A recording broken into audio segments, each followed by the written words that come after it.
دیہڑی پر ستارہ اترا. بڑا اصرار تھا, بار بار پیغام تھا, سیدہ کے رشتہ آ رہا تھا. 3 بڑے رشتے آئے نامور لوگوں کے. ایک نے تو پیسوں کا ذکر کر دیا کہ میرے پاس پیسہ اتنا ہے. تو جب سیدہ کو تک یہ آواز پہنچی, یہ بات پہنچی کہ یہ رشتہ لانے والا نام ہے, میں ضروری نہیں سمجھ رہا نام لینا جی, جب سیدہ کے کان تک یہ آواز پہنچی حضرت تک کہ وہ پیسے کی بات کر رہا ہے, تو حضرت نے اپنا ہاتھ بڑھایا اور مٹھی بھر کے خاک اٹھائی. تب بلا تشبیہ مٹھی بھر کے خاک اٹھائی سیدہ نے اور اسے فضا میں اچھالا, فضا میں چھوڑا. وہ ذرات نہیں پھیل رہے تھے, ہیرے جواہرات پھیل رہے تھے. فرمانے لگے یہ ہمیں پیسوں کا بتاتا ہے, ہم ارادہ کریں تو مٹی پیسہ بن جائے, ہم ارادہ کریں تو یہ سونا چاندی بن جائے. اس جی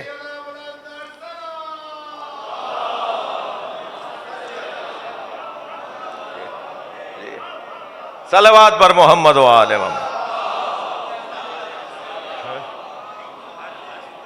اور پھر سرکار نے فرمایا کہ فاطمہ کا عقد امر الہی ہے, یہ اللہ کا امر ہے, اللہ جس سے چاہے گا میری فاطمہ کا عقد ہوگا.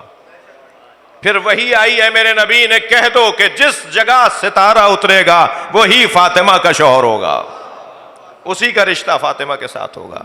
تو جب آسمان سے, سورہ نجم کے اندر پورا واقعہ ہے, جب آسمان سے ستارہ اترا تو اترتے ہوئے ستارے کو سیدہ دیکھ رہی تھیں, اور جب تک ستارہ زمین پر نہیں آ گیا بی بی نے اللہ اکبر کہا.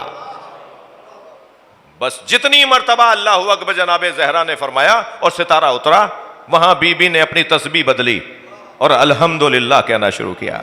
جتنی دیر ستارہ زمین پہ رکا رہا سیدہ الحمدللہ کہتی رہی, اور جب ستارہ واپس جانے لگا تو سیدہ سبحان اللہ کہنے لگے.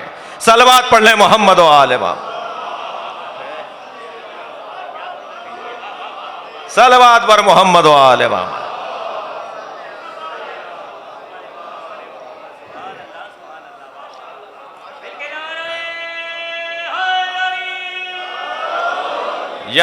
یعنی تسبیح حضرت زہرا کا بڑا گہرا تعلق ہے عقد مولا علی اور جناب زہرا کے ساتھ. تسبیح جناب زہرا ذکر کثیر ہے اللہ کی بارگاہ میں. اور میرے بزرگ تو جانتے ہیں, میں ان بچوں کو ایک اور شرعی مسئلہ بتا دوں. نماز واجب کے بعد تسبیح جناب زہرا کی فضیلت, جیسے ہی نماز مکمل ہوئی فوراً جناب زہرا کی تسبیح پڑھنی ہے. ہمارے اس علاقے کے اندر ایک رائج بات ہے جسے بہتر ہونا چاہیے, یعنی کچھ اور اس کی اصلاح کی ضرورت ہے. جب نماز جماعت ہمارے یہاں ختم ہوتی ہے تو ہم دائیں بائیں بیٹھے ہوئے اپنے نمازی پاس بیٹھے ہوئے نمازی سے مصافحہ کرتے ہیں, اور پھر اس کے بعد صلوات کی آیت پڑھی جاتی ہے, اور پھر ہم صلوات اور نعرہ لگانے کے بعد تسبیح زہرا, تسبیح سیدہ زہرا, تسبیح حبیبی فاطمہ پڑھتے ہیں. حکم کچھ اور ہے. حکم یہ ہے کہ یہاں نماز مکمل ہوئی, تم نے تکبیرات کہیں, دائیں بائیں بھی نہ دیکھو, پہلے تسبیح اٹھاؤ, پہلے تسبیح جناب زہرا پڑھو. جب تسبیح زہرا پڑھ لو تو مصافحہ کر کے بتاؤ کہ اب نماز سے باہر آئے ہو. صلوات پڑھ لیں ذرا محمد و آل محمد. یہ ہمارے ہاں یہ مسئلہ ہے, لیکن آپ عرب دنیا میں چلے جائیں, جو ہمارے بھائی قطر, بحرین, عمان, عرب علاقوں کے اندر رہے ہیں, ان کو ذرا ریکال ہوگا, ان کو ذرا یاد آ جائے گا کہ میں کیا کہہ رہا ہوں.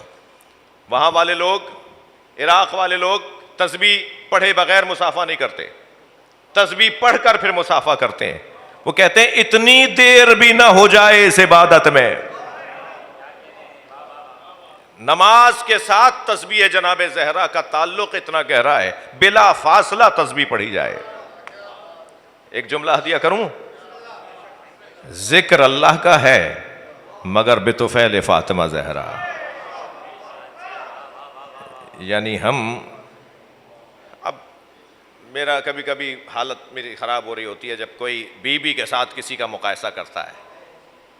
بی بی کے ساتھ کسی کا کیا مقایسہ ہے جی, سیدہ کے برابر کون ہے؟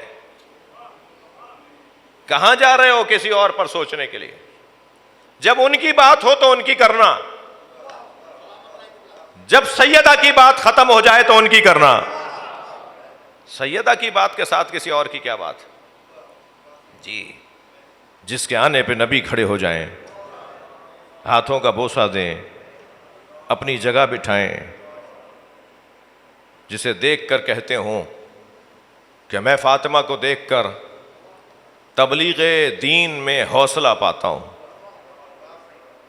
نبی جسے دیکھ کر حوصلہ پائیں, نبی جن کی وجہ سے اللہ کا پیغام پہنچانے میں طاقت پائیں, وہ جناب زہرا.